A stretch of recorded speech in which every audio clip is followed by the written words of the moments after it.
Hello my lovely students, ದಯವಿಟ್ಟು ಈ video ಕೊನೆವರೆಗೂ ನೋಡ್ರಿ. ಖಂಡಿತವಾಗಿಯೂ ಎಲ್ಲ ಸಂಕಷ್ಟಗಳಿಂದ ಹೊರಗೆ ಬರಕ್ಕಾಗತ್ತೆ. ಅದರ ಜೊತೆ ನೆಮ್ಮದಿ, ಶಾಂತಿ ಹಾಗೇನೆ ಖುಷಿಯಿಂದ ಇರುವಂತಹ ಒಂದು ಟ್ರಿಕ್ಸ್ ಆಗಿರುತ್ತೆ ಈ ವಿಡಿಯೋದಲ್ಲಿರುವುದು. ನಮಗೆ ಇಂಗ್ಲಿಷ್ ಕಲಿಯುವುದರ ಜೊತೆ ಅದು ಕೂಡ ಕ್ಲಾರಿಟಿ ಸಿಗುತ್ತೆ. Okay, the number one, the real freedom.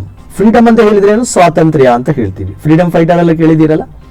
ನಿಜವಾದ ಸ್ವಾತಂತ್ರ್ಯ ಬಿಗಿನ್ಸ್ ವಿತ್ ಯು ಅಂತ ಹೇಳಿದರೆ ನಿಮ್ಮಿಂದಲೇ. ಇಲ್ಲಿ ವಿತ್ ಯು ನಿಮ್ಮ ಜೊತೆ ಅಂತಲ್ಲ, ನಿಮ್ಮಿಂದಲೇ ಪ್ರಾರಂಭವಾಗುತ್ತೆ. ಸೊ ನಮಗೆ ನೆಮ್ಮದಿ ಬೇಕು ಅಂತ ಹೇಳಿದರೆ ಆ ನೆಮ್ಮದಿಗೆ ಹೊರಗೆ ಹೋಗಬೇಕಾದ ಅವಶ್ಯಕತೆ ಇಲ್ಲ. ನಮ್ಮಲ್ಲೇ ಬೇಕಾದಷ್ಟು ನೆಮ್ಮದಿ ಇರುತ್ತೆ. ಆದರೆ ನೆಮ್ಮದಿಯನ್ನು ಕಂಡು ಹಿಡಿಯುವುದು ಹೆಂಗೆ ಎಂಬ ಒಂದು ಟ್ರಿಕ್ಸ್ ಅನ್ನು ಯೂಸ್ ಮಾಡಬೇಕಾಗತ್ತೆ. ಓಕೆ, ಸೊ ಇಲ್ಲಿ ನೋಡಿ, ಲೆಟ್ ಗೋ. ಇದರ ಅರ್ಥ ಏನು ಇಂಗ್ಲಿಷ್ ಅಲ್ಲಿ? ಲೆಟ್ ಗೋ ಅಂತ ಹೇಳಿದರೆ ಬಿಟ್ಬಿಡು ಅಂತ ಅರ್ಥ. ಹೋಗಲು ಬಿಡು, ಬಿಟ್ಬಿಡು. ಇಲ್ಲಿ ಆಫ್ ಎಂಬುದು ಈ ಕನೆಕ್ಟಿಂಗ್ ವರ್ಡ್ಸ್ ಆಗಿರುತ್ತೆ. What holds you back? ಏನು ನಿನ್ನನ್ನು ಹಿಂದಕ್ಕೆ ತಳ್ಳುತ್ತೆ, ಆ ವಿಷಯಗಳನ್ನು ಬಿಟ್ಬಿಡು ಅಂತ ಅರ್ಥ. ನಿಮ್ ಜೀವನದಲ್ಲಿ ನಿಮ್ಮನ್ನು ಹಿಂದಕ್ಕೆ ತಳ್ಳುವ ವಿಷಯಗಳು ಏನಿದೆ ಅದನ್ನು ಸಂಪೂರ್ಣವಾಗಿ ಬಿಟ್ಬಿಡ್ಬೇಕು. ಅದು ಏನೇನೆಲ್ಲ ಎಂಬುದು ಕೂಡ ನಾವು ಅರ್ಥ ಮಾಡಿದರೆ ನಮ್ಮ ಜೀವನದಲ್ಲಿ ನೆಮ್ಮದಿ ಆಟೋಮ್ಯಾಟಿಕಲಿ ಆಗಿ ಬರುತ್ತೆ. ಇಲ್ಲಿ ನಾನು ಒಂದು ದೇರ್ ಈಸ್ ಎಂಬ ಪದವನ್ನು ಹಾಕ್ತೀನಿ. ದೇರ್ ಈಸ್, ಇಂಗ್ಲಿಷ್ ಅಲ್ಲಿ ದೇರ್ ಈಸ್ ಅಂದ್ರೆ ನಾನು ಇಲ್ಲಿ ಹಾಕ್ತೀನಿ. ಐ ಆಮ್ ಎಕ್ಸ್ಟ್ರೀಮ್ಲಿ ಸಾರಿ, ಇಲ್ಲಿ ಹಾಕ್ತೀನಿ. ದೇರ್ ಈಸ್ ಅಂತ ಹೇಳಿದರೆ ಇದೆ ಎಂಬ ಅರ್ಥ. ಇಲ್ಲಿ ದೇರ್ ಈಸ್ ನಂತರ ಇಲ್ಲಿ ನೋ ಪರ್ಫೆಕ್ಟ್ ರಿಲೇಶನ್ಶಿಪ್ ಅಂತ ಹೇಳಿದರೆ ಪರಿಪೂರ್ಣ ಸಂಬಂಧಗಳು ಇಲ್ಲ ಅಂತ ಅರ್ಥ ಬರುತ್ತೆ. ಸೊ ದೇರ್ ಈಸ್ ನಂತರ ದೇರ್ ಈಸ್ ನೋ ಹಾಲಿಡೇ ಅಂತ ಹೇಳಿದ್ರೆ ಏನು? ಹಾಲಿಡೇ ಇಲ್ಲ. ದೇರ್ ಈಸ್ ನೋ ಬಸ್ ಇಲ್ಲ. ದೇರ್ ಈಸ್ ನೋ ಒನ್, ಯಾರು ಇಲ್ಲ. I hope you understood very clearly. Okay, ನಿಮ್ಮನ್ನು ಹಿಂದಕ್ಕೆ ತಳ್ಳುವ ವಿಷಯಗಳನ್ನು ನೀವೇನ್ ಮಾಡ್ರಿ? ಬಿಟ್ಬಿಡ್ರಿ. ಸೊ ಇಲ್ಲಿ ಬಹುತೇಕ ಜನರು ಅವರು ಸಂತೋಷ ಇಲ್ಲದೆ, ನೆಮ್ಮದಿ ಇಲ್ಲದೆ ಯಾವಾಗಲೂ ಕೂಡ ದುಃಖ ಪಡ್ತಾ ಇರ್ತಾರೆ. ಅದಕ್ಕೆ ರೀಸನ್ ಏನು ಗೊತ್ತು? ಅವರೆಲ್ಲರಿಗೂ ಬೇಕಾಗಿರುವುದೇನು ಗೊತ್ತು? ಪರ್ಫೆಕ್ಟ್ ರಿಲೇಶನ್ಶಿಪ್ ಬೇಕು, ಪರಿಪೂರ್ಣ ಸಂಬಂಧ ಬೇಕು. ಹಾಗಾದರೆ ವಾಸ್ತವವಾಗಿ ಏನಿದೆ? No perfect relationship. ಖಂಡಿತವಾಗಿಯೂ ಸಂಪೂರ್ಣವಾದ ಸಂಬಂಧ ಇಲ್ವೇ ಇಲ್ಲ. ನಾನು ನೋಗಿಂತನೂ ಜಾಸ್ತಿ ನೆವರ್ ಎಂಬ ಪದವನ್ನು ಹಾಕ್ತೀನಿ. ನೆವರ್ ಅಂದ್ರೆ ಇಲ್ವೇ ಇಲ್ಲ, ಎಂಫಸೈಸ್ ಮಾಡಕ್ಕೆ ಯೂಸ್ ಮಾಡುವಂತಹ. ನೋದ್ದೆ ಅರ್ಥನೇ, ಬಟ್ ನೋ ಅಂದ್ರೆ ಇಲ್ಲ, ಇದು ಇಲ್ವೇ ಇಲ್ಲ. ಹಾಗೇನೆ ಅವರಿಗೆಲ್ಲರಿಗೆ ಏನ್ ಬೇಕು? ಪರ್ಫೆಕ್ಟ್ ಜಾಬ್ ಬೇಕು. ಆದ್ರೆ ಇದೆಯಾ? No perfect job. ಖಂಡಿತವಾಗಿಯೂ ಪರ್ಫೆಕ್ಟ್ ಜಾಬ್ ಇಲ್ವೇ ಇಲ್ಲ. ನೀವೆಷ್ಟೇ ಪ್ರಯತ್ನ ಮಾಡಿದ್ರು ಕೂಡ ಅದು ಪರ್ಫೆಕ್ಟ್ ಇಲ್ಲ, ಇದು ಪರ್ಫೆಕ್ಟ್ ಇಲ್ಲ ಅಂತ ಹೇಳಿ, ಇದು ನಮ್ಮ ಮೈಂಡ್ ಸೆಟ್ ಇದ್ದು ಆಟ ಆಗಿರುತ್ತೆ ಅಷ್ಟೇ. No perfect parents, no perfect parents. ಇನ್ನು ಪೇರೆಂಟ್ಸ್ ಇದ್ದಾರಾ ಪರ್ಫೆಕ್ಟು? ಖಂಡಿತವಾಗಿಯೂ ಇಲ್ಲ. ತಂದೆ ತಾಯಿಯರು ಪರ್ಫೆಕ್ಟ್ ಆಗಿರಬೇಕು? ಖಂಡಿತ ಇಲ್ಲ. ಆ ತರ ಆಸೆ ಪಡುವ ಅವಶ್ಯಕತೆನೇ ಇಲ್ಲ. No perfect kid. ಇನ್ನು ಸಂಪೂರ್ಣ ಪರಿಪೂರ್ಣವಾದ ಒಂದು ಮಗು ನನಗೆ ಬೇಕು ಅಂತ ಹೇಳಿದರೆ ಅದು ಕೂಡ ಇಲ್ವೇ ಇಲ್ಲ. ಅದು ನಮ್ದು ಮಿತ್ತಿರುತ್ತೆ. No perfect friend. ಒಂದು ಪರಿಪೂರ್ಣ ಸ್ನೇಹಿತ ಇರ್ತಾನ? ಖಂಡಿತ ಇಲ್ಲ. No perfect body. ಒಂದು ಪರಿಪೂರ್ಣ ದೇಹ ಬೇಕು ಅಂತ ಅನ್ಕೊಂಡಿದ್ರೆ ಖಂಡಿತ ಇಲ್ಲ. ಇನ್ನು ನೋ ಪರ್ಫೆಕ್ಟ್ ಲೈಫ್. ಪರಿಪೂರ್ಣ ಜೀವನ ಬೇಕು ಅಂತನೂ ಆಸೆ ಪಡ್ತಾರೆ. ಈ ಕಾರಣದಿಂದ ಏನಾಗತ್ತೆ ಗೊತ್ತು? ಅವರು ನೆಮ್ಮದಿಯನ್ನು ಕಲ್ಕೋತಾರೆ. ದ ರಿಯಾಲಿಟಿ ಏನು ಗೊತ್ತು? Perfection does not exist. ಪರಿಪೂರ್ಣತೆ ಎಂಬುದು ಅಸ್ತಿತ್ವದಲ್ಲೇ ಇಲ್ಲ. ಪರಿಪೂರ್ಣತೆ ಎಂಬುದು ಈ ಪ್ರಪಂಚದ ಇಲ್ಲ. ಪರಿಪೂರ್ಣ ಅಂತ ಹೇಳಿದ್ರೆ ದೇವರು, ಡಿವೈನ್. ದೇವರು ಮಾತ್ರ ಪರಿಪೂರ್ಣನಾಗಿರ್ತಾನೆ. ದೇವರಲ್ಲದ ಮಾನವ ಕುಲ ಎಲ್ಲರೂ ಕೂಡ ಇಂಪರ್ಫೆಕ್ಟೇ. ಯಾವುದಾದ್ರೂ ಒಂದು ನ್ಯೂನತೆಗಳು ಇದ್ದೇ ಇರುತ್ತೆ. ಅದು ನಾವು ಹೊರಗಿಂದ ನೋಡುವಾಗ ಇಲ್ಲ ಅವನು ಬಹಳ ಹೆಲ್ದಿಯಾಗಿ ಕಾಣ್ತಾನೆ, ಬ್ಯೂಟಿಫುಲ್ ಇದ್ದಾನೆ, ನಾನ್ ಚಂದ ಇಲ್ಲ ಅಂತ ಹೇಳಿ ನಿಮ್ಗೆ ಇನ್ಫಿಯಾರಿಟಿ ಕಾಂಪ್ಲೆಕ್ಸ್ ಇದೆ. ಅವನು ರಿಚ್ ಇದ್ದಾನೆ, ನಾವು ರಿಚ್ ಇದ್ದಿಲ್ಲ. ಪ್ರತಿಯೊಬ್ಬರಿಗೂ ಕೂಡ ಅವರದೇ ಆದ ಸಮಸ್ಯೆಗಳು ಇದ್ದೇ ಇರುತ್ತೆ. ಅವರ ಲೈಫಲ್ಲಿ ಅವರ ಜಾಗದಲ್ಲಿ ನಿಂತು ನೋಡುವಾಗ ಅವರೇನ್ ಅನ್ಕೋತಾರೆ? ನಿಮ್ಮನ್ನು ನೋಡಿ ಏನು ನೆಮ್ಮದಿ ಬದುಕಪ್ಪ, ಇವಂದು ನಂದು ಬದುಕು ಸರಿ ಇಲ್ಲ. ನೀವ್ ಹೆಂಗ ಆಲೋಚನೆ ಮಾಡ್ತೀರೋ ಅದೇ ತರ ಅವರು ಆಲೋಚನೆ ಮಾಡ್ತಾನೆ ಇರ್ತಾರೆ. ನೀವು ಜನರಿಂದ ಪರಿಪೂರ್ಣತೆಯನ್ನು ಯಾವಾಗ ನಿರೀಕ್ಷಿಸ್ತಾರಲ್ಲ ಆ ಕ್ಷಣದಿಂದನೇ ನಿಮ್ಗೆ ಫ್ರಸ್ಟ್ರೇಷನ್ ಸ್ಟಾರ್ಟ್ ಆಗತ್ತೆ, ನಿರಾಶೆ ಆಗತ್ತೆ, ಭಾವನಾತ್ಮಕವಾಗಿ ನೀವು ಟಯರ್ಡ್ ಆಗ್ಬಿಡ್ತೀರಿ. ಯಾಕಂದ್ರೆ humans are imperfect.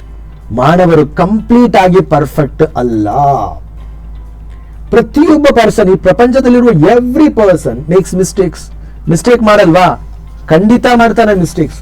Every one say wrong things. ತಪ್ಪು ಮಾತುಗಳು ಹೇಳ್ತಾನೆ. ಅದೇ ರೀತಿ ವೀಕ್ನೆಸ್ ಇರುತ್ತೆ, ಚೇಂಜಸ್ ವಿತ್ ಟೈಮ್, ಸಮಯ ಚೇಂಜ್ ಆಗ್ಬಿಡ್ತಾನೆ. ಕ್ಯಾರೀಸ್ ಎಮೋಷನಲ್ ಪೇನ್, ಭಾವನಾತ್ಮಕ ನೋವನ್ನು ಕೂಡ ಹೊತ್ಕೊಂಡಿರ್ತಾನೆ. ಹೌದಲ್ವಾ? Even good people can hurt you sometimes. ಕೆಲವೊಂದ್ಸಲ ಏನಾಗುತ್ತೆ, ಒಳ್ಳೆ ಜನರು ಕೂಡ ನಾವು ಬಹಳಷ್ಟು ಇಷ್ಟಪಡೋ ನಮ್ಮ ಫ್ರೆಂಡ್ ಆಗಿರ್ಬೋದು, ರಿಲೇಟಿವ್ ಆಗಿರ್ಬೋದು, ಹಸ್ಬೆಂಡ್ ಆಗಿರ್ಬೋದು, ವೈಫ್ ಆಗಿರ್ಬೋದು, ನಮಗೆ ನೋವನ್ನು ಕೊಡ್ಬೋದು. That does not always mean they are bad. ಅದರ ಅರ್ಥ ಅವರು ಕೆಟ್ಟವರು ಎಂಬುದಲ್ಲ. ನಮ್ಮ ಫ್ರೆಂಡ್ ಅಲ್ಲಿ ಏನಾದ್ರೂ ಒಂದು ಅಮೌಂಟ್ ಅರೇಂಜ್ ಮಾಡು ಅಂತ ಹೇಳ್ತಿರ್ತೀರ, ಅವನು ಅರೇಂಜ್ ಮಾಡಲ್ಲ. ಅಲ್ಲಾಂದ್ರೆ ನಾಳೆ ಇಷ್ಟು ಗಂಟೆಗೆ ಬಾ ಅಂತ ಹೇಳಿ ಅವ್ನು ಬರಲ್ಲ. ಅಲ್ಲಾಂದ್ರೆ ನಿಮ್ಮ ಬಗ್ಗೆ ಅವನು ಬೇರೆ ಎಲ್ಲಿ ಚುಗ್ಲಿ ಹೇಳಿಬಿಡ್ತಾನೆ. ಅಥವಾ ಹಸ್ಬೆಂಡ್ ನಮ್ಮ ಡ್ರೀಮ್ಸ್ ಅನ್ನು ಏನ್ ಮಾಡಲ್ಲ, ನಿಮ್ ಕನಸುಗಳನ್ನು ಈಡೇರಿಸ್ಕೊಡುವುದಿಲ್ಲ. ಅಥವಾ ನಿಮ್ಗೆ ವಿಶ್ ಮಾಡಿಲ್ಲ, ವಿಶ್ ಮಾಡಕ್ಕೆ ಮರೆತು ಬಿಟ್ಟಾನೆ. ಏನಾದ್ರೂ ಅವನು ನಿಮ್ ಜಗಳ ಆಡ್ತಾನೆ, ಅವರ ಹಸ್ಬೆಂಡ್ ಸರಿ ಇದೆ, ನನ್ನ ಹಸ್ಬೆಂಡ್ ಸರಿ ಇಲ್ಲ ಅಂತ ಅನ್ಕೋತೀರಿ. ಸೊ 100% ಇದೆಲ್ಲವೂ ಕೂಡ ಯಾಕೆ ಗೊತ್ತು? It means they are human. ಅವರು ಮನುಷ್ಯರಿದ್ದಾರೆ. ಪ್ರಪಂಚದಲ್ಲಿ ನೀವು ಮನುಷ್ಯರು ಅಂದ ನಂತರ 100% ನ್ಯೂನತೆಗಳು ಇದ್ದೇ ಇರುತ್ತೆ. ಅದನ್ನು ಏನ್ ಮಾಡಬೇಕು? ಇದನ್ನೇ ನೀವು ತಿನ್ಕೊಂಡು I want perfect relation, I want perfect job, I want perfect parents, I want perfect kid, I want perfect friend, I want perfect body, I want perfect. ಕೆಲವರು ಇಂಗ್ಲಿಷ್ ಕೂಡ ಮಾತಾಡಲ್ಲ. ಇಲ್ಲ ನಾನು ಸ್ವಲ್ಪ ಪರ್ಫೆಕ್ಟ್ ಆಗಿ ಇಂಗ್ಲಿಷ್ ಮಾತಾಡ್ತೀನಿ ನೋಡೋಣವಾ. ಜನ್ಮದಲ್ಲಿ ಮಾತಾಡಲ್ರಿ. ನೀವು ಪರ್ಫೆಕ್ಟ್ ಆಗಿ ಎಲ್ಲ ಮಾಡೋದಂದ್ರೆ ನೀವು ಸೈಕಲ್ ಕಲಿತೀನಿ, ಇಲ್ಲ ನಾ ಪರ್ಫೆಕ್ಟ್ ಆಗಿ ಸೈಕಲ್ ನಡೆಸ್ತೀನಿ ಅಂತ ಹೇಳಿದ್ರೆ ಯಾವಾಗ? ಈ ಜನ್ಮದಲ್ಲಿ ಸೈಕಲ್ ನಡ್ಸಕ್ ಬರುತ್ತಾ? ಬೈಕ್ ನಡ್ಸಕ್ ಬರುತ್ತಾ? ಬೈಕ್ ನಡೆಸಬೇಕಾದ್ರೆ ಬೈಕ್ ಮೇಲೆ ಕೂತ್ಕೊಂಡು ಅನ್ಪರ್ಫೆಕ್ಟ್ ಇರಬೇಕು. ಹಾಗಾದ್ರೆ ಕಾರ್ ನಡ್ಸಕ್ ಬರುತ್ತಾ? ಇಂಗ್ಲಿಷ್ ಮಾತಾಡ್ಬೇಕಂದ್ರೂ ಕೂಡ ನಿಮ್ ಲೆವೆಲ್ ಬೆಸ್ಟ್ ಮಿಸ್ಟೇಕ್ಗಳು ಮಾಡಿನೇ ಪ್ರಾಕ್ಟೀಸ್ ಮಾಡಬೇಕು. ಆಗ ಮಾತ್ರ ನಿಮ್ಗೆ ಏನಾಗುತ್ತೆ, ಪರ್ಫೆಕ್ಷನ್ ಅಂತಲ್ಲ, ನಿಮ್ದು ಇಂಪ್ರೂವ್ಮೆಂಟ್ ಆಗಿಬಿಡುತ್ತೆ. I hope you understood very good. So ನೀವ್ ಏನ್ ಮಾಡಬೇಕು ಅಂತ ಹೇಳಿದ್ರೆ, ಇಲ್ಲಿ ಇದನ್ನು ಬಿಟ್ಟು focus on what builds you up. ನಿಮ್ಮನ್ನು ಅಭಿವೃದ್ಧಿಪಡಿಸುವ ವಿಷಯಗಳ ಮೇಲೆ ನೀವು ಗಮನ ಇಡಬೇಕು. ನಿಮ್ಮನ್ನು ಅಭಿವೃದ್ಧಿಪಡಿಸುವ ವಿಷಯಗಳು, ನಿಮ್ಮನ್ನು ಇಂಪ್ರೂವ್ ಮಾಡುವ ವಿಷಯಗಳು ಯಾವುದಿದೆ ಅದು. ಸೊ ಇದನ್ನೆಲ್ಲವೂ ಕೂಡ ಈ ಒಂದು ಆಸೆ ಇರುತ್ತಲ್ಲ, ಇದೇನು ಇಲ್ಲ. ಆದ್ರೆ ಈ ಒಂದು ವಿಷಯಗಳಿಂದ, ಈ ಒಂದು ನೆಮ್ಮದಿ ಕೆಡಿಸುವಿಕೆಯಿಂದ ನಿಮ್ಗೆ ನೆಮ್ಮದಿ ಬೇಕು ಅಂತ ಹೇಳಿದರೆ ಅದಕ್ಕೆ ಬೇಕಾಗಿರುವ ಮದ್ದಾಗಿರುತ್ತೆ ದ ಬ್ಯೂಟಿಫುಲ್. ಇದು ವೈರಸ್. ಈ ವೈರಸ್ಗಿರುವಂತಹ ಆಂಟಿ ವೈರಸ್ ಆಗಿರುತ್ತೆ ಇದು. ಆಂಟಿ ವೈರಸ್ ಇದನ್ನು ಯೂಸ್ ಮಾಡಬೇಕಾಗತ್ತೆ. ಇದು ವ್ಯಾಕ್ಸಿನ್ ಇರುತ್ತೆ ಹಂಗೆ. ಏನದು? ಟಾಲರೆನ್ಸ್. ಸೊ ಟಾಲರೆನ್ಸ್ ಅಂತ ಹೇಳಿದ್ರೇನು ನಿಮ್ಗೆ ಗೊತ್ತಿರುತ್ತೆ.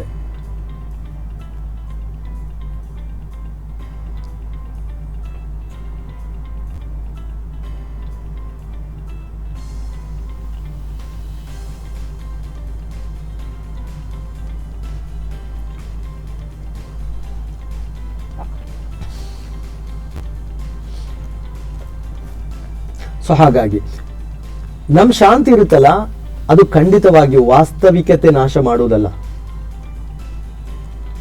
ವಾಸ್ತವಿಕತೆ, ರಿಯಾಲಿಟಿ ನಮ್ಮ ಶಾಂತಿಯನ್ನು ಯಾವತ್ತೂ ಕೂಡ ನಾಶ ಮಾಡಲ್ಲ. ನಮ್ಮ ಶಾಂತಿಯನ್ನು ನಾಶ ಮಾಡೋದೇ ಅಸಾಧ್ಯವಾದಂತಹ ಅನ್ರಿಯಲಿಸ್ಟಿಕ್ ಎಕ್ಸ್ಪೆಕ್ಟೇಷನ್ಸ್ ಗಳಿರುತ್ತಲ್ಲ ಅದು. ಫಾರ್ ಎಕ್ಸಾಂಪಲ್, ನಿಮ್ಮ ಮೈಂಡ್ ಆಟೋಮ್ಯಾಟಿಕಲಿ ಹೇಳುತ್ತೆ, ಒಂದು ದಿನದಲ್ಲಿ 50,000 ಥಾಟ್ಸ್ಗಳು ಬರುತ್ತೆ ಅಂತ ಮೈಂಡಲ್ಲಿ. ನೀವು ಅನ್ಕೋತೀರಿ ನಾನೇನೋ ಹುಚ್ಚಾಗ್ಬಿಟ್ನಾ ಅಂತ ಹೇಳಿ. ಅಲ್ಲ, you are perfectly all right, you are human. ಹಾಗಾಗಿ ನಿಮ್ಗೆ ಏನಾಗುತ್ತೆ, ಬಹಳಷ್ಟು ಥಾಟ್ಸ್ಗಳು ಬರುತ್ತೆ. 50,000. ಪ್ರತಿಯೊಬ್ಬ ಹ್ಯೂಮನಿಗೂ ಥಾಟ್ಸ್ಗಳು ಬರುತ್ತೆ. ಸುಮ್ ಕುತ್ಕೊಂಡಾಗ ಮಾತಾಡುವಾಗ ಥಾಟ್ಸ್ಗಳು ಬಂದೇ ಬರುತ್ತೆ. ಆ ಥಾಟ್ಸ್ ಅನ್ನು ಎಲ್ಲವನ್ನು ನಾವು ರಿಯಾಲಿಟಿ ಮಾಡಕ್ಕೆ ಹೋದ್ರೆ, ಸೊ ನಮ್ಮ ಮೈಂಡ್ ಏನು ಹೇಳುತ್ತೆ, my partner should always understands me. ನನ್ನ ಸಂಗಾತಿ ಯಾವಾಗಲೂ ನಾನು ಅರ್ಥ ಮಾಡ್ಕೋಬೇಕು. ಆಗತ್ತಾ ಯಾವಾಗಲೂ ಅರ್ಥ ಮಾಡ್ಕೊಳ್ಳಕ್ಕೆ? ಈಸ್ ಹ್ಯೂಮನ್ ಯಾರ್, ಈಸ್ ಇನ್ಪರ್ಫೆಕ್ಟ್. ಹಾಗಾಗಿ ಏನ್ ಮಾಡಿದೆ, ಜಗಳ ಸ್ಟಾರ್ಟ್ ಆಗುತ್ತೆ. ನನ್ನ ಪಾರ್ಟ್ನರ್ ಅಂಡರ್ಸ್ಟ್ಯಾಂಡ್ ಮಾಡಲ್ಲ, ಹಂಗೆ ಹಿಂಗೆ ಅಂತ ಅನ್ಕೋತೀರಿ. My parents should always support me ಅಂತ ಅನ್ಕೋತೀರಿ. My friend should never disappoint me ಅಂತ ಹೇಳ್ತೀರಿ. ಇದೆಲ್ಲವೂ ಕೂಡ ನೀವು ಏನ್ ಮಾಡ್ತೀರಿ, ಇಮೋಷನಲ್ ಸಫರಿಂಗ್ ಅನ್ನು ಕ್ರಿಯೇಟ್ ಮಾಡ್ತೀರಿ. ಯಾಕಂದ್ರೆ ನೀವು ಇನ್ಪರ್ಫೆಕ್ಟ್ ಹ್ಯೂಮನ್ ಇಂದ you are demanding perfection from imperfect human. ಅಪರಿಪೂರ್ಣ ಮಾನವರಿಂದ ನಾವು ಪರಿಪೂರ್ಣತೆಯನ್ನು ಬೇಡ್ತಾ ಇದ್ದೀವಿ. ಇದು ಹೈಲಿ ಇಂಪಾಸಿಬಲ್ ಅಲ್ವಾ? ಈ ಒಂದು ವಿಷಯ ಅರ್ಥ ಮಾಡಿದ್ರೆ ಸಾಕಾಗತ್ತೆ ನಮ್ಗೆ ಏನಾದ್ರೂ ಸ್ವಲ್ಪ ಅವರಿವರು ಕಿರಿಕಿರಿ ಮಾಡಿದ್ರು ಅಂತ ಹೇಳಿದ್ರೆ ಈಸ್ ಇನ್ಪರ್ಫೆಕ್ಟ್ ಹ್ಯೂಮನ್ ಅಂತ ಯೂಸ್ ಮಾಡ್ರಿ. ಎಲ್ಲಾದ್ರೂ ಗಾಡಿಯಲ್ಲಿ ಹೋಗುವಾಗ ಜಗಳ ಆಗುವಾಗ ನಿಮ್ಮನ್ನು ಬೈತಾನ, ನೀವು ಥಿಂಕ್ ಮಾಡಿ ಇಂಪರ್ಫೆಕ್ಟ್ ಹ್ಯೂಮನ್, ಅದು ಹಂಗೆ ಆಗತ್ತೆ. ಸೊ ನನ್ಗೆ ಇದಕ್ಕೆ ವ್ಯಾಕ್ಸಿನ್ ಇದೆ ನನ್ನ ಬಳಿ. ಅದು ಏನು ವ್ಯಾಕ್ಸಿನ್ ಆಗಿರುತ್ತೆ? ಇದಕ್ಕೆ ಬೆಸ್ಟ್ ಸೊಲ್ಯೂಷನ್ ಯಾವುದು? ಒಂದು ಟಾಲರೆನ್ಸ್. ಟಾಲರೆನ್ಸ್ ಅಂತ ಹೇಳಿದ್ರೇನು? ಸಹನೆ ಅಂತ ಹೇಳ್ತೀವಿ. ಇದೊಂದು ನಾಮಪದ ಇರುತ್ತೆ. ಟಾಲರೇಟ್ ಅಂತ ಹೇಳ್ತೀವಿ, ನೀವು ಗೊತ್ತಿರಬಹುದು. ಟಾಲರೇಟ್, ಸಹಿಸು. I can tolerate the pain ಅಂತ ಹೇಳ್ತೀವಿ. ನನಗೆ ಈ ನೋವನ್ನು ಸಹಿಸಕ್ಕಾಗಲ್ಲ. ಇದು ವರ್ಬ್, ಇದು ಟಾಲರೆನ್ಸ್. ಯಾಕಂದ್ರೆ ಬಲವಾದ ಸ್ಟ್ರಾಂಗ್ ಪೀಪಲ್ ಇರ್ತಾರಲ್ಲ, ಅವರು ಸ್ಮಾಲ್ ಮಿಸ್ಟೇಕ್ಗಳಿಂದ ತಪ್ಪುಗಳನ್ನು ಸಹಿಸಕ್ಕೆ ಕಲಿತಾರೆ. ಅವರು ಎಲ್ಲ ಪ್ರಾಬ್ಲಮ್ಸಿಗೂ ಫೈಟ್ ಬೇಕಾಗಿರಲ್ಲ, ಎಲ್ಲ ಮಿಸ್ಅಂಡರ್ಸ್ಟ್ಯಾಂಡಿಂಗಿಗೂ ಕೂಡ ಸಿಟ್ಟಿದ್ದು ಅವಶ್ಯಕತೆ ಇಲ್ಲ. ಕೆಲವೊಂದ್ಸಲ ಏನಾಗುತ್ತೆ, sometimes peace is important than proving you are right. ನೀವು ಸರಿ ಎಂದು ಸಾಬೀತುಪಡಿಸುವುದಕ್ಕಿಂತ ಶಾಂತಿ ಮುಕ್ತವಾಗಿರುತ್ತೆ. ನೀವು ಸರಿ ಅಂತ ಮತ್ತೊಬ್ಬರಿಗೆ ನೀವು ಸಾಬೀತುಪಡಿಸೋಕ್ಕಿಂತ ಮೊದಲು ಅಲ್ಲಿ ಶಾಂತಿ ಬೇಕಾಗುತ್ತೆ. ಸುಮ್ ಕೊಡ್ರಿ, ನಿಮ್ದೇ ರೈಟ್ ಇರುತ್ತೆ, ಅವ್ರದ್ದು ರಾಂಗ್ ಇರುತ್ತೆ, ಅವರಿಗೆ ನೀವು ಪ್ರೂವ್ ಮಾಡಕ್ ಹೋದ್ರೆ ಅಲ್ಲಿ ಸುಮ್ಮನೆ ಒಂದು ಇಶ್ಯೂಸ್ಗಳು ಕ್ರಿಯೇಟ್ ಆಗುತ್ತೆ. ನಮ್ಗೆ ಬೇಕಾಗಿರೋದು ದ ಬ್ಯೂಟಿಫುಲ್ ಥಿಂಗ್ ಏನು ಅಂತ ಗೊತ್ತು, ಪೀಸ್ ನಮ್ಮಿಂದ ನಾಶವಾಗುತ್ತೆ. ಅಕ್ಸೆಪ್ಟೆನ್ಸ್ ಅಂದ್ರೆ ಏನು? ಸ್ವೀಕಾರ ಅಂತ ಹೇಳ್ತೀವಿ. ಇದರ ಕ್ರಿಯಾಪದ ಅಕ್ಸೆಪ್ಟ್ ಅಂತ ಹೇಳ್ತೀವಿ. ಸ್ವೀಕರಿಸು. ನಾವು ಸ್ವೀಕರಿಸಕ್ಕೆ ರೆಡಿ ಇರಬೇಕು, ಅಕ್ಸೆಪ್ಟ್ ಮಾಡಕ್ಕೆ ರೆಡಿ ಇರಬೇಕು. ಅಕ್ಸೆಪ್ಟ್ ಅಂತ ಹೇಳಿದ್ರೆ ವೀಕ್ನೆಸ್ ಎಂಬ ಅರ್ಥ ಅಲ್ಲ. ಅಕ್ಸೆಪ್ಟ್ ಅಂತ ಹೇಳಿದ್ರೆ ಅಂಡರ್ಸ್ಟ್ಯಾಂಡಿಂಗ್ ರಿಯಾಲಿಟಿ, ವಾಸ್ತವಿಕತೆಯನ್ನು ಅರ್ಥ ಮಾಡಿಕೊಳ್ಳುವುದು. ನೀವೇನ್ ಮಾಡಿದ್ದೀರಿ? You stop fighting reality. ವಾಸ್ತವಿಕತೆಗೆ ವಿರುದ್ಧ ಹೋರಾಡೋದನ್ನು ನಿಲ್ಲಿಸುವುದು. You understand nobody is perfect ಅಂತ ಗೊತ್ತಿದೆಯಲ್ಲ, ಲೈಫ್ ಈಸ್ ಇಂಪರ್ಫೆಕ್ಟ್ ಅಂತ ಗೊತ್ತು, ಸಿಚುವೇಶನ್ ಚೇಂಜ್ ಆಗುತ್ತೆ ಅಂತಾನು ಗೊತ್ತು. ಸೊ ಈ ತರ ನಿಮ್ಗೆ ಅರ್ಥ ಆದ್ರೆ ನೀವು ಅಕ್ಸೆಪ್ಟ್ ಮಾಡ್ತೀರಿ. ಇಲ್ಲಪ್ಪ ಅವನು ನನಗೆ, ನನ್ನ ಹಸ್ಬೆಂಡು ನನಗೆ ಏನ್ ಮಾಡಿಲ್ಲ, ಅದು ಮಾಡಿಲ್ಲ. I agree, because humans R imperfect. Life ಯಾವತ್ತೂ ಪರ್ಫೆಕ್ಟ್ ಅಂತ ಇರಲ್ಲ. ಕೆಲವೊಂದು ಸಿಚುವೇಶನ್ಸ್ ಅಲ್ಲಿ ಏನಾದರೂ ಇಶ್ಯೂಸ್ಗಳಿರ್ಬೋದು. ಫರ್ಗಿವ್ನೆಸ್, ಕ್ಷಮೆ ಅಂತ ಹೇಳ್ತೀವಿ. ಇದರ ಕ್ರಿಯಾಪದ ಫರ್ಗಿವ್ ಅಂತ ಹೇಳ್ತೀವಿ, ಕ್ಷಮಿಸು ಎಂಬ ಅರ್ಥ. Forgiveness is not for the other person. ಕ್ಷಮೆ ಎಂಬುದು ಇನ್ನೊಬ್ಬರಿಗಾಗಿ ಅಲ್ಲ, it is for your own mental piece. ಕ್ಷಮೆ ಎಂಬುದು ಸ್ವಂತ ಮಾನಸಿಕ ಶಾಂತಿಗೋಸ್ಕರ ಅಲ್ವಾ? ಫಾರ್ ಎಕ್ಸಾಂಪಲ್, ವರ್ಷಗಟ್ಟಲೆ ಕೋಪವನ್ನು ಹಿಡಿದುಕೊಳ್ತೀವಲ್ಲ, ಅದು ನಮ್ಮ ಸ್ವಂತ ಹೃದಯವನ್ನು ಸುಟ್ಬಿಡುತ್ತೆ. ನಾವು ಕ್ಷಮಿಸಿದ್ರೆ ಏನಾಯ್ತು? ಮಿಸ್ಟೇಕ್ ಅವರದೇ ಆಗಿರ್ಬೋದು, ಆ ಕ್ಷಮೆ ಬಂದ್ರೆ ಏನಾಗುತ್ತೆ? ನಮ್ಮ ಮನಸ್ಸು ಮುಕ್ತವಾಗಿರುತ್ತೆ. ಲೆಟ್ಟಿಂಗ್ ಗೋ, ಬಿಟ್ಬಿಡುವ ಗುಣ ಅಲ್ವಾ? ಯಾವುದೇ ವಿಷಯ ನಾವು ಹೋಲ್ಡ್ ಮಾಡ್ತಾನೆ ಇರ್ತೀವಿ. ನಮ್ಮ ಓಲ್ಡ್ ಪೇನ್, ಓಲ್ಡ್ ಇನ್ಸಲ್ಟು, ಹಳೆಯ ದ್ರೋಹಗಳು, ಹಳೆಯ ವಿಫಲತೆಗಳು. Healing starts when you let go. ನೀವು ಯಾವುದನ್ನು ಬಿಟ್ಬಿಡ್ಲಿ ಅಂತ ಹೇಳ್ತೀರಲ್ಲ, ಹೋಗ್ಲಿ ಬಿಡಪ್ಪ, ಆಗಿದ್ದಲ್ಲ ಒಳ್ಳೇದಕ್ಕೆ ಅಂದ್ಕೊಂಡು. ಆ healing start when you let go. ನೀವು ಬಿಡುವಾಗಲೇ ಆರಂಭವಾಗುವುದು. You cannot carry emotional garbage for ever. ಭಾವನಾತ್ಮಕ ಕಸ ಇದೆಯಲ್ಲ, ಅದನ್ನು ಯಾವತ್ತೂ ಕೂಡ ಹೊತ್ಕೊಂಡು ಹೋಗಕ್ಕಾಗಲ್ರಿ. ಸೊ ಹಾಗಾಗಿ ಇದು ದೊಡ್ಡ ಮೆಡಿಸಿನ್ ಆಗಿರುತ್ತೆ. ಇದನ್ನು ಕಲಿಯಕ್ಕೆ ಪ್ರಯತ್ನ ಮಾಡ್ರಿ, ಮಕ್ಕಳಿಗೂ ಕಲಿಸ್ರಿ. ಹೇಟ್ಗಳು, ದ್ವೇಷಗಳು, ನಾವು ಮತ್ತೊಬ್ಬರನ್ನು ದ್ವೇಷ ಮಾಡ್ತೀವಿ. ಆಗ ನಾವು ಅನ್ಕೋತೀವಿ, ಈಗ ಫಾರ್ ಎಕ್ಸಾಂಪಲ್ ಕೆಲವೊಂದು ಸೋಷಿಯಲ್ ಮೀಡಿಯಾ ಡಿಸ್ಟ್ರಾಕ್ಷನ್ಗೆ ನಂಬರ್ ಒನ್ ವೈರಸ್ ಆಗಿರುತ್ತೆ ಸೋಷಿಯಲ್ ಮೀಡಿಯಾ. ಸೋಷಿಯಲ್ ಮೀಡಿಯಾ ಅಲ್ಲದಿದ್ರೆ ಜಾತಿಗಳ ಮಧ್ಯೆ, ಧರ್ಮಗಳ ಮಧ್ಯೆ, ಪ್ರಾಬ್ಲಮ್ಸ್ಗಳ ಮಧ್ಯೆ ಎಲ್ಲರೂ ಕೂಡ ಅವರ ಲಾಭಕ್ಕೋಸ್ಕರ ಜಗಳ ಹುಟ್ಟಿಸ್ಕೊಂಡು ನಮಗೆ ಉದ್ರೇಕಕಾರಿ ಭಾಷಣ ಹೇಳ್ತಾರೆ. ಈ ಉದ್ರೇಕಕಾರಿ ಭಾಷಣ ಕೇಳುವಾಗ ನಮ್ಮ ರಕ್ತ ಹಿಂಗೆ ಸುಡಕ್ಕೆ ಸ್ಟಾರ್ಟ್ ಆಗತ್ತೆ, BP ರೈಸ್ ಆಗತ್ತೆ. ಇದರಿಂದ ಯಾರ ನೆಮ್ಮದಿ ಹೋಯ್ತು? ನಮ್ ನೆಮ್ಮದಿ ಹೋಯ್ತ್ರಿ. ಭಾಷಣ ಮಾಡುವ ನೆಮ್ಮದಿ ಹೋಯ್ತ? ಖಂಡಿತ ಇಲ್ಲ. ನಿಮ್ಮ ನೆಮ್ಮದಿ ಹೋದ ಕಾರಣ ನೀವು ಮತ್ತೆ ಈ ತರ ಏನ್ ಮಾಡ್ತೀರಿ? ಯೂಟ್ಯೂಬ್ಸ್ಗಳು, ನೀವು ಸೋಷಿಯಲ್ ಮೀಡಿಯಾ ಸ್ಕ್ರೋಲ್ ಮಾಡ್ತಾನೆ ಇರ್ತೀರಿ. ಯೂಟ್ಯೂಬ್ ಅಲ್ಗೋರಿದಮ್ ಇದೆಯಲ್ಲ, ಗೂಗಲ್, ಸೋಷಿಯಲ್ ಮೀಡಿಯಾ ಅಲ್ಗೋರಿದಮ್ ಬಹಳ ಸ್ಟ್ರಾಂಗ್ ಇರುತ್ತೆ. ನೀವು ಯಾವುದಕ್ಕೆ ಲೈಕ್ ಕೊಡ್ತೀರಿ, ಯಾವುದಕ್ಕೆ ಜಾಸ್ತಿ ಸ್ಪೆಂಡ್ ಮಾಡ್ತೀರಿ, ಅದನ್ನೇ ನಿಮ್ಗೆ ತೋರಿಸ್ಕೊಡುತ್ತೆ, ಬೇರೆ ಯಾವುದನ್ನು ತೋರಿಸ್ಕೊಡಲ್ಲ. ಸೊ ಹಾಗಾಗಿ ಈ ದ್ವೇಷ ಭಾಷಣ ಮಾಡೋದು, ಜಗಳ ಮಾಡಿಸುವುದು, ಇವರಿಗೆ ಏನಾಗುತ್ತೆ? ಅವರದ್ದು ವ್ಯೂಸ್ಗಳು ಜಾಸ್ತಿ ಆಗುತ್ತೆ, ಅವರು ಲೀಡರ್ ಆಗ್ಬಿಡ್ತಾರೆ. ನಮ್ ಲೈಫ್ ಹೈ BP ಹಾಕೊಂಡು ನಾವು ಸುಡ್ತಾ ಹೋಗ್ತೀವಿ. ನಮ್ಮ ಜೀವನ ಕಂಪ್ಲೀಟ್ ಜಿಂದಗಿ ಜೀರೋ ಆಗ್ಬಿಡತ್ತೆ. ಸೊ ಹಾಗಾಗಿ ಅಂಡರ್ಸ್ಟ್ಯಾಂಡಿಂಗ್, ಅರ್ಥ ಮಾಡಿಕೊಳ್ಳುವಿಕೆ. ಮೆಚೂರ್ ಪೀಪಲ್ ಇರ್ತಾರಲ್ಲ, try to understand before judging. ಅವರು ಯಾವತ್ತೂ ಕೂಡ ತೀರ್ಪು ಕೊಡುವ ಮೊದಲೇ ಅರ್ಥ ಮಾಡಿಕೊಳ್ತಾರೆ. Sometimes people behave badly because ಕೆಲವು ಸಲ ಏನಾಗುತ್ತೆ, ಜನರು ಕೆಟ್ಟ ರೀತಿಯಲ್ಲಿ ವರ್ತಿಸಕ್ಕೆ ಕಾರಣ ಏನು ಗೊತ್ತು? ಅವರು ಒತ್ತಡದಲ್ಲಿರ್ತಾರೆ, ಅವರು ನೋವಲ್ಲಿರ್ತಾರೆ, ಅವರು ಇನ್ಸೆಕ್ಯೂರ್ ಫೀಲ್ ಇರುತ್ತೆ ಅವರಿಗೆ, ಅವ್ರು ದಣಿದಿರ್ತಾರೆ, ಇಮೋಷನಲಿ ಬ್ರೋಕನ್ ಆಗಿರ್ತಾರೆ. So understand creates compassion. ಅರ್ಥ ಮಾಡಿಕೊಳ್ಳುವಿಕೆ ಇದೆಯಲ್ಲ, ಅದು ಕರುಣೆಯನ್ನು ಹುಟ್ಟಿಸುತ್ತೆ. ಹಾಗಾಗಿ ಕೆಲವೊಂದ್ಸಲ ನಿಮ್ಮ ಫ್ರೆಂಡ್ ನಿಮ್ಗೆ ಸುಳ್ಳು ಹೇಳಿರ್ಬೋದು, ಕೆಲವೊಂದ್ಸಲ ನಿಮ್ಮ ಫ್ರೆಂಡ್ ನಿಮ್ಗೆ ದ್ರೋಹ ಬಗೆದಿರ್ಬೋದು, ಕೆಲವೊಂದ್ಸಲ ಹಸ್ಬೆಂಡ್ ದ್ರೋಹ ಬಗೆದಿರ್ಬೋದು, ವೈಫ್ ಏನಾದರೂ ದ್ರೋಹ ಅಂತ ಹೇಳಿದ್ರೆ, ಫಾರ್ ಎಕ್ಸಾಂಪಲ್ ನೀವು ಆಸೆ ಪಟ್ಟದನ್ನು ತಂದು ಕೊಡಿರ್ಲಿಕ್ಕಿಲ್ಲ, ನಿಮ್ಗೆ ಏನಾದ್ರೂ ಒಂದು ವಿಷಯದಲ್ಲಿ ಸುಳ್ಳು ಹೇಳಿರ್ಬೋದು, ಸಿಚುವೇಶನ್ ಇರ್ಬೋದು, ಇನ್ಸೆಕ್ಯೂರಿಟಿ ಇರ್ಬೋದು, ಹೆದರಿಕೆ ಇರ್ಬೋದು, ಅದರಿಂದ ಆಗುತ್ತೆ. ಅರ್ಥ ಮಾಡಕ್ಕೆ ಪ್ರಯತ್ನ ಮಾಡಿ. ಅರ್ಥ ಮಾಡಿದ್ರೆ ಆಟೋಮ್ಯಾಟಿಕಲಿ ನಿಮ್ಮ ಬ್ರೈನ್ ಕೂಡ ಈಸಿ ಆಗುತ್ತೆ. ಫೈನಲಿ ಕಂಪ್ಯಾಷನ್, ಕರುಣೆ ಅಂತ ಹೇಳೋದು.